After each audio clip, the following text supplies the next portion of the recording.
नियम 21, मूर्ख बनाने के लिए मूर्ख बनने का नाटक करें, सामने वाले से ज्यादा मूर्ख दिखें। विचार, कोई भी यह पसंद नहीं करता है कि वह सामने वाले से ज्यादा मूर्ख दिखाई दे। बहरहाल इस नीति का लाभ यह है कि इससे आपके शिकार खुद को आपसे ज्यादा बुद्धिमान मान लेते हैं। जब उन्हें इस बात का विश्वास हो जाएगा तो वे कभी यह शक नहीं करेंगे कि आप जैसे मूर्ख का कोई छुपा हुआ उद्देश्य भी हो सकता है। शक्ति की कुंजी, यह बर्दाश्त करना बहुत मुश्किल होता है कि कोई दूसरा हमसे ज्यादा बुद्धिमान है। हम आम तौर पर इसे दूसरे तरीकों से तर्क संगत साबित करने की कोशिश करते हैं। उसके पास सिर्फ किताबी ज्ञान है जबकि मेरे पास असली ज्ञान है। उसके माता पिता ने उसकी अच्छी शिक्षा के लिए इतना ज्यादा खर्च किया है। अगर मेरे माता पिता के पास इतना पैसा होता, अगर मुझे इतनी अच्छी शिक्षा मिली होती, वह उतना स्मार्ट नहीं है जितना वह सोचता है। क्योंकि ज्यादातर लोगों के आनबर के लिए बुद्धिमत्ता का विचार इतना महत्वपूर्ण है, इसलिए यह बहुत महत्वपूर्ण है कि हम किसी व्यक्ति की मानसिक शक्ति का धोखे से भी कभी अपमान न करें या उस पर संदेह प्रदर्शित न करें। यह एक अक्षम्य अपराध है, लेकिन अगर आप इस कठोर नियम का पूरी तरह पालन कर सकते हैं तो आप धोखा देने के बहुतेरे रास्ते खोल लेते हैं। बुराई से लोगों को यह विश्वास दिलाएं कि वे आपसे ज्यादा बुद्धिमान हैं या आप उनसे थोड़े मंदबुद्धि हैं। इस तरह से आप उन्हें जंजीर से बांध देते हैं। आपके द्वारा जगाई गई बौद्धिक श्रेष्ठता की भावना उनकी शंका की मांसपेशियों को शिथिल कर देगी। 1865 में प्रशिया के शासक ओटो वॉन बिस्मार्क चाहते थे कि ऑस्ट्रिया एक संधि पर हस्ताक्षर कर दे।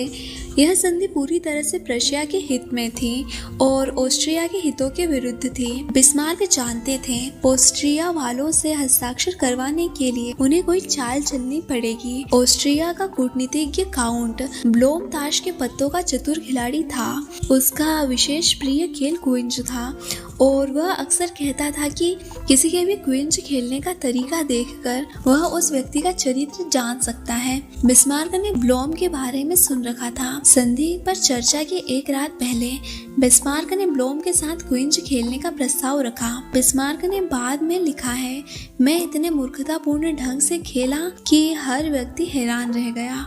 मैं कई हजार सिक्के हार गया, लेकिन मैं ब्लोम को मूर्ख बनाने में सफल हो गया क्योंकि उसे विश्वास हो गया था कि मैं बहुत ही दुस्साहसी हूँ। दुस्साहसी दिखने के अलावा बिस्मार्क ने मूर्ख होने का भी नाटक किया।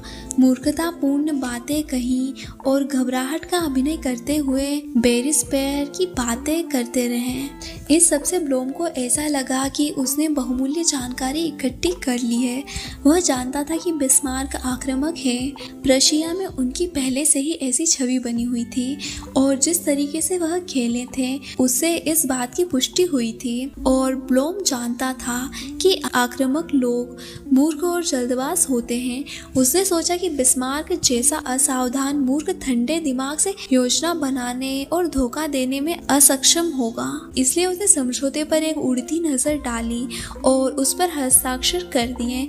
जैसे ही स्याही सूखी, बिस्मार्क ने खुश होते हुए कहा, देखिए, मुझे यकीन नहीं था कि ऑस्ट्रिया का कोई भी राजनेता इस दस्तावेज पर हस्ताक्षर कर सकता है। चीन में एक कहावत लोकप्रिय है, शेर को मारने के लिए सूअर बनने का नाटक करना पड़ता है। यह कहावत पुराने जमाने की शिकारी तरकीब से उत्पन्न हुई है, जिसमें शिकारी सूअर की खाल ओढ़ लेता है और उसकी आवाज की नकल करता है। शक्तिशाली शेर सोचता है कि कोई सूअर उसकी तरफ आ रहा है, इसलिए वह उसे करीब आने देता है। शेर इस बात पर खुश होता है कि उसका शिकार खुद चलकर उसके पास आ रहा है, लेकिन अंत में शिकारी ही खुश होता है। सूअर का नाटक करना उन लोगों के साथ व्यवहार करने में चमत्कारी परिणाम देता है जो शेर की तरह अति आत्मविश्वासी और दम्भी होते हैं। उन्हें आप जितने आसान शिकार लगेंगे, आप उतनी ही आसानी से बाजी पलट सकते हैं। बुद्धि एक ऐसा गुण है जिसका कम से कम प्रदर्शन करना चाहिए, लेकिन यहीं पर क्यों रुकें? पसंद और अभिरुचियां भी दम्भ के पैमाने पर बुद्धि के आसपास ही होती हैं। अगर आप लोगों को यह महसूस कराते हैं कि उनकी रुचियां आपसे ज्यादा अभिजात्य हैं, तो उनका रक्षा कवच शिथिल हो जाएगा। वे आपको अपने आसपास रखेंगे क्योंकि आपके करीब रहने पर वे श्रेष्ठ महसूस करते हैं और आप जितनी ज्यादा देर तक उनके पास रहेंगे आपको उन्हें धोखा देने के उतने ही ज्यादा मौके मिलेंगे। तस्वीर ओपोसम नामक जानवर। मरने का नाटक करते समय ओपोसम मूर्खता का अभिनय करता है।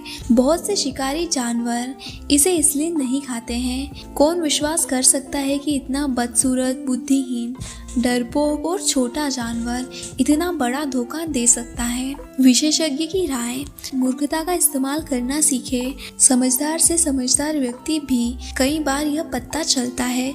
ऐसे मौके होते हैं जब सबसे ज्यादा समझदारी यह दिखाने में होती है कि आप कुछ नहीं जानते हैं। आपको अज्ञानी नहीं होना चाहिए, लेकिन इसका नाटक करने में निपुण होना चाहिए।